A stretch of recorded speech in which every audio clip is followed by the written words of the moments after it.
akin. Kaya nga, attorney, dapat kinakausap mo ko. Ano, wala akong sinabi sa yung masama. Kaya nga, ano po ba ang kasalanan ko? Sige, anong kasalanan? Attorney, politika eh. Politika, may sinabi ba ako masama doon? Hindi. Masyado ka nag-ano eh. Ano ba sinabi kong masama doon? May sinabi ba ako masama? Eh, balita yun. Hindi lang naman eh. O, eh, bakit ka nagagalit? Luma na pala yun.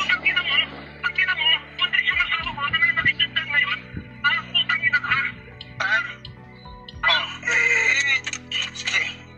Yan. Ano isang oras, attorney? Huwag mo akong pagmumurahin. O, sige. Sige, okay. Ako, bababa ako ng police station para i-report yung pag-ano mo. Oo, hindi. Opo. Oo, ayan. Oo, okay yan ha. Meron ako akong ebidensya na sa'yo. Attorney Melvin Matibag, wala akong sinabing masama sa'yo against sa'yo. Oh. Anong wag magmalinis, attorney? Oh. Ngayon, attorney, kung walang ang sabi doon sa balita, Minardo Guevara, iimbestigahan. Ngayon, may sinabi ba akong masama doon? Pabor nga sa'yo yan eh. Eh, kung mapatunayang wala, eh di, wala problema. Anong wala doon? Attorney Melvin Matibag, kayo ang nagbibigay.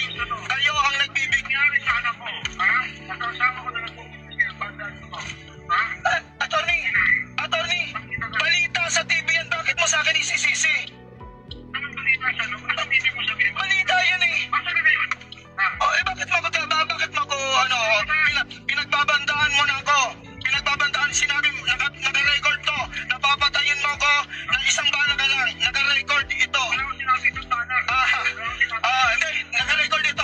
Papunta na ako police station ngayon. Wala akong ginagawa.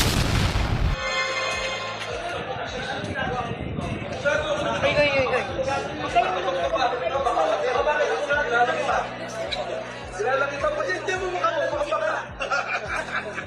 Nanginan mo, nagtatapag-tapangan. Uy, huwag ka magtapag-tapangan sa lugar ko, ha? Halika, pagbibigyan mo yan. Halika, pagbibigyan kita. Puro dada. Huwag ka mate. Halika, pagbibigyan kita. Puro dada. Ha? Halika, pagbibigyan kita, putang ina mo. Putang ina mo din. Putang ina mo din. Ano? Halika, sige. Puro dada. Halika, puro dada dito. Halika! Kilala kita po sa ina ka. Huwag kang magpanggap dito. Yung Mr. Maklaka. Sige pa, Brad. Sis kita. Gago. Sis! Sister!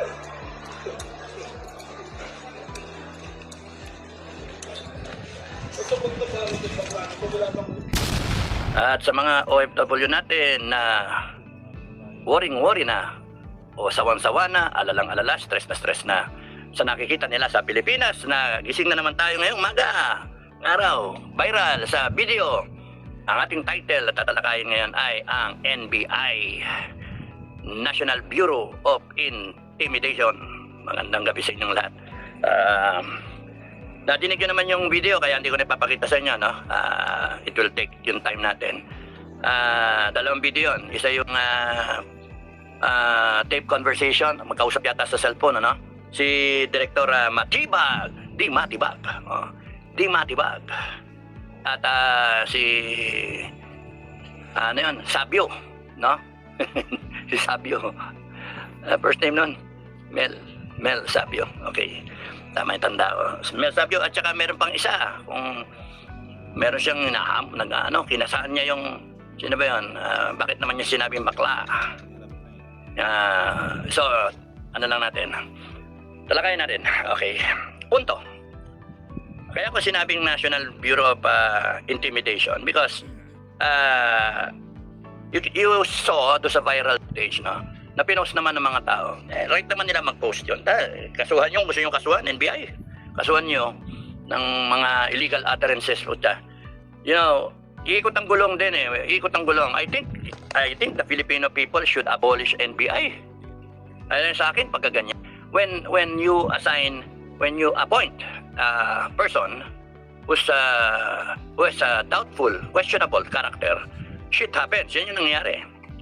And then, nasisira yung buong institusyon. And parang common sa BBM administration. Sira ang mga institusyon eh. Sira. Sira ang Congress. Headed by one person na pinsan niya, si Tambalolong, buhaya, pinakamalaking buhaya, na ngayon nag-aanoan sila. Nagsisiraan. Naglalaglagan. AFP, General Browner. Sira pong AFP eh. Dahil sa yung mga pronouncement, sa mga kilos sa AFP.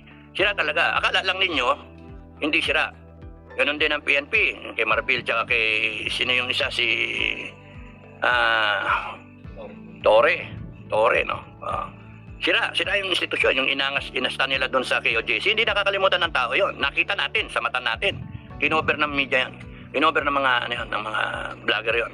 Kitang-kita natin how the police nasira dahil sa mga commander nila na arrogante. Ayun, arrogante din yung mga police. At yung pagkita nyo, yung pagharang dyan sa Menjola, yung mga pagharang sa mga rally. Kaya yung first time kang naimbita ako sa rally, sabi sa akin ni Colonel Metra na, sir, magpakita na tayo, magpakita ka na, hinahanap ka ng tao. So, pinatulang ko, sabi ko, sige, kung gusto nila ako makita. So, that was November 29, no? 2024. Yeah, 2024. It was 1 year after nung mga manifesto na ginawa natin na withdrawal of support kay BBM. So 2023 pa yun. So in 2024, salita ko sa EDSA, tapos kita ko daming polis, kaya init ka agad ulo ko, sabi ko, isa lang sa inyo ang sumakit dito sa mga tao. Magtatawag ako ng revolusyon, putragis. You're supposed to protect the people, not to intimidate the people. Pero yung trending, kita nyo yung PEC. Sa Coast Guard, sira ang Coast Guard. Bakit? Tariela. Salita ni Tariela na ang mga taong kumakampi sa China, traidor. Putragis kayo. Gusto nyo dalhin ang Pilipinas sa gera, alis naman kayo pagka hindi naman kayo lalaban. Sa safety niyo pamilya nyo, iwanan nyo mga Pilipino. Paano? Kami mapapalaban sa China. Maglagay kayo ng bases dyan, Siam, na pinakupan nyo. Meron pa nga ngayon na, ilan yun? 4,000 hectares ba yun? Na libre. Ano ba naman yung natin, sistema natin? And then, panay, you're inviting disaster. Pero ang palalabanin nyo, panay reservists, panay mga Pilipino. Sa kayo, yung pamilya nyo, isisafety nyo sa abroad. It's unfair. You're supposed to protect the Filipino people. Ngayon, ang kumalat naman ngayon, naging viral, itong si, Matibag, Direktora Matibag, NBI Director Matibag. Now, gone are the days of good old-fashioned na mga director ng NBI. You can still remember in general, General Lim of Manila's Finest, di ba? General Lim, Senator Lim, na naging NBI Director siya. Tapos nun si Epimaco Velasco, yung Fernando po, di ba? Na Epimaco Velasco. Yung muli kay Nardong Putik, no? Gone are the days ng mga ganon. You have gentlemen, non-assuming, magalang sa taong bayan. Trabaho lang. Itong si Matibag, grabe, arrogante eh. Lahat na nakausap ko, yung daming tumawag sa akin eh. Yung daming nag-message eh. Ang iinit ng ulo ng mga Pilipino eh. Sobra eh. Sino man naman di magagalit yung mga putang ina mo. Yung tawa ko, buntis, putang ina mo, ganon. Di mag-resign ka, gago. Mag-resign ka. Abusado ka. Malacanang, tanggalin nyo yan. Sisira kayo dyan. Sa ako na nagsasabi, sira kayo dyan. Hindi nyo tanggalin yan, tuwan-tuwa yung mga kalaban nyo. Because sumuhukay kayo ng sarili ninyong kabaong. Hukay because of this person. Ngayon, pagka tinayuan nyo yan si Matibag at di nyo tinanggal, lumalabas, kinukonsintin talaga ninyo yung katiwalian. Kinukonsintin nyo yung kasamahan. Yung abuse of power. Yung bending the law, kinukonsintin ninyo. Kinukonsintin nyo na yung pagnanakaw eh. Sa Congress, yung mga pondo na yan, ilan trilyon? 1.2 trilyon. Blood control pa lang yun Kinukonsintin ninyo. Ngayon, nagtuturuan kayo sino mastermind. Wala pa nakukulong hanggang ngayon. Ang kukulong ninyo, yung mga sila Jason, saan nakakulong ngayon? Ano nangyari kay Kyrie? So, parang may warrant of arrest tapos non-bailable. Kaya nga, you bend the law, abuse of power, and here you are tolerating it. What does that make of you? BBM administration. You're all stupid. You're all mga walang ya kayo. Mga power tripper kayong lahat. Tatanggalin namin kayo. Pag di nyo tinanggal si puta ng matibang na yan, na mayabang. Sobrang yabang. Na, siyempre may mga kaibigan kami sa NBI, no? Ako nang salita para sa mga NBI, no? Cool lang kayo. Mga NBI, all regions, no? Galit na galit eh. Hindi naman yan, hindi, sabi, NBI na sabi, quote unquote, hindi naman yan, career officer eh. Appointed eh, putangin eh. Oh. Sa NBI na sabi niya na, sarili mong tao, matibag. Sarili mong tao. Ngayon, inappoint niya na Malacanang. It means Malacanang is full trust in him. Now look, Malacanang, tignan niyo ang ginagawa ng tao na yan. Sirang-sira kayo. Sirang-sira ang institusyon. NBI, National Bureau of Intimidation. Pucha. National Bureau of Insolence, no? Grabe. Inappropriate eh, no? Kainis eh. Saka kakita tao. Alam mo, abuso ka talaga. You don't deserve to be called a director of NBI. Kami na nagsasabi, huwag kang arrogante. Mamamatay ka rin one day. Yung sinabi mo na, pag ikaw pinatay ko, walang ebidensya. 1 oras na lang binibigay ko. Putang ina ka, hayop ka, trantado ka. Yabang mo. Ang dami Pilipinong gusto kumamon sa'yo ngayon. Sarili mong agency, galit sa'yo. Hanip ka. Kaya, ang ko sa Malacanang, advice ko sa inyo, $1 $1. Hindi na peso, dollar na yan. Ang advice ko sa inyo, Malacanang. Antikle, panindigan mo yan, tignan mo, masisira kayo dyan. Tanggalin nyo yung gago na yan. Tanggalin nyo. Because yung NBI, mapupunta yan sa taong bayan. Ngayon ko nakita maraming matino sa NBI. Yung mga comment nila, galit na galit, matibag. At kayong mga nagsisip-sip kay matibag, tandaan nyo, NBI, tandaan nyo yung mga tao na yan. Tandaan nyo. Para pag umikot ang gulong, yariin natin talaga. Imbestigahan natin, tapos nung pagka may death penalty, bitayin natin. Mga animal na yan. Sipin mo, tao. Alam nyo, no? Kahit anong pwesto sa government, pag gano'n siniraan ka, dapat hindi ka balat sibuyas. Number 1, hindi ka dapat balat sibuyas. Sabihin nila na sabihin, okay, dapat ang tanggap doon, yan ang paniwala ninyo, wala akong magagawa. So, trabaho lang. Ganon. Trabaho lang. Hindi yung bira, tapos nun, babanatan mo, tapos hahamunin mo ng paatayan, anak ng toka, papatayin mo, etc. Isa ka, can becoming of an officer. And kayo sa NBI, no, you can do something about it. You petition for his resignation because he is doing so much harm sa agency ninyo. Imagine kayo mga career people sa NBI. Matibag, wag kang maangas. Putang ina, putragis ka, gago ka. Gago ka talaga eh. Tangina, wag kang magtapang-tapangan, gago ka. Ang dito, gagalit ako kasi grabe pang-aping ginawa eh. 2 video yung kumalat.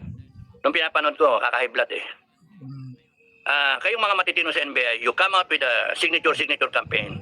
To hell with it. You petition for his removal. O you file a case against him. Conduct and becoming of a NBI director. Betrayal of public trust. No? Abuse of authority. No?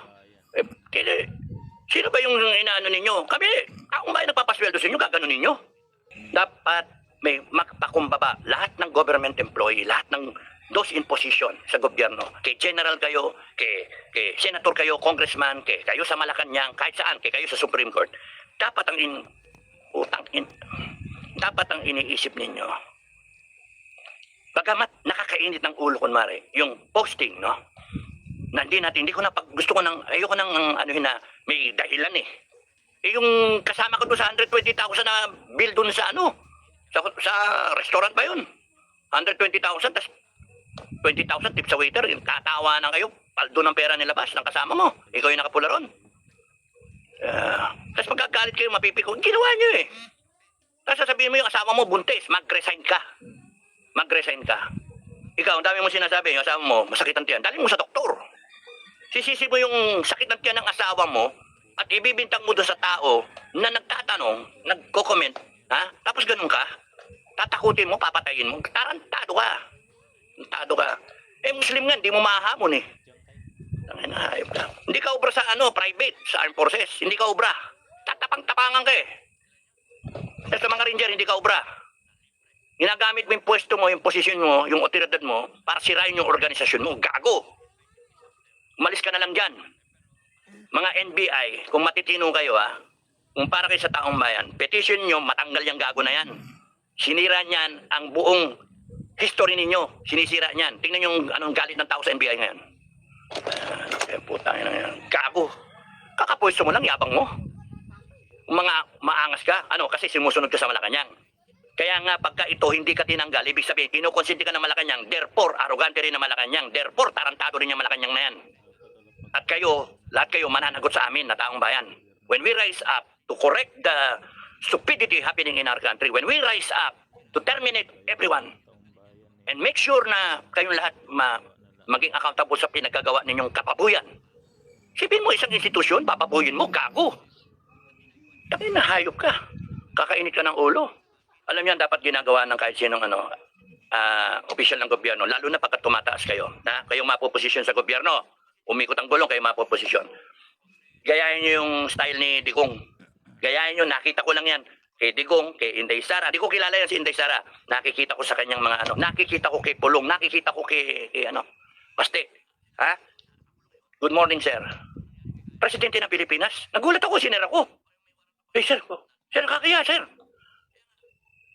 Kamusta ka, sir? Iya ako Napaka-humble. Dapat ganun ang lahat ng government officials. Kaya kung merong man nag-comment sa inyo na napipikong kayo, you hold your cool ba? Huwag kang mainit ang ulo.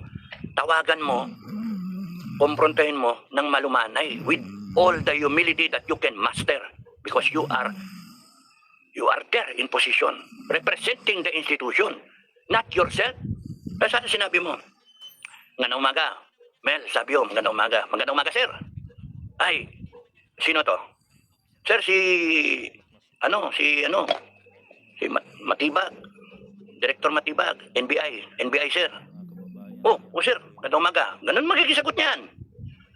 Sir, meron akong sa inyo may re-request sana ako sa inyo kasi yung posting mo Alam mo, okay lang sa akin pagka ganun. Kasama naman yan we operate on different sides. So, kasama yan. Pero yung asawa ko kasi buntis, naapektuhan. Request ko lang, sir, kung pwede ba, kalma lang muna o kaya paki-take down para ganun ba? O kaya, picture taking tayo magkasama, shake hands tayo, ganun. It can be solved in a civilized manner. Hindi yung putang ina ka. Babanata mo ng sandamakal na mura, putang ina mo ka. Gago ka. Kain ka ng ulo. Pilipino yan, Pilipino yan. Inapoint lang yan, All government authority emanates from the people. Sabi, mumurahin mo yung tao. Tarantado. Gago kayo. Gamitin nyo pa yung posisyon ninyo para mag-intimidate ng tao. National Bureau of Intimidation. Pag-ikot ng gulong, pasasara namin yan. If I am the one to be followed, pasasara ko yung gago kayo. Puta na nyo, gawa kami ng bago na NBI. Because kakalimutan namin lahat ng mga institusyon na tarantado. Ibabaw namin sa limot. Napakasamang yugto ng NBI, Coast Guard. Pinaboy. Nanantokwa ka, maghahamon ka ng papatayin mo yung tao. Isa, papatulan mo. Hamunin mo ng anuhan. Direktor ko na,